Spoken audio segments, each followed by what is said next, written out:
ঢাকার প্রধান সড়কে ব্যাটারি চালিত অটোরিকশার দাপট নিয়ে বহুদিন ধরেই সমালোচনা চলছে।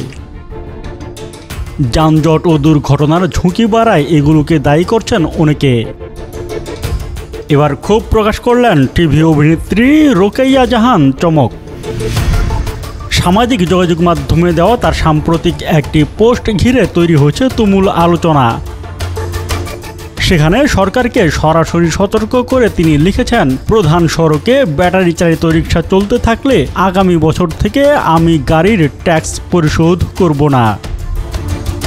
তার এই মন্তব্য মুহূর্তেই ভাইরাল হয়ে যায়। নেটিজেনদের একাংশ তার অবস্থানকে সমর্থন জানিয়ে লিখেছেন, রাজধানীর যানজট ও বিশৃঙ্খলার পেছনে অনিয়ন্ত্রিত অটোরিকশাই অন্যতম কারণ। তাদের মতে এসব রিকশা শুধু ট্রাফিক সমস্যাই বাড়াচ্ছে না, দুর্ঘটনার ঝুঁকিও বহুগুণ বাড়াচ্ছে।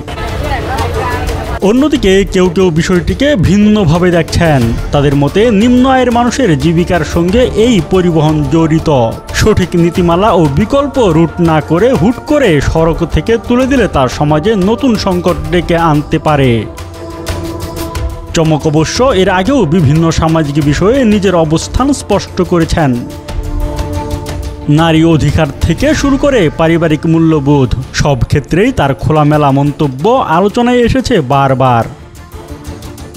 ব্যাটারি চালিত রিকশা প্রসঙ্গে তার সর্বশেষ স্ট্যাটাস আবারও তাকে বিতর্ক ও আলোচনার কেন্দ্রবিন্দুতে নিয়ে এসেছে। বিনোদন ডেস্ক, বাংলাদেশের খবর।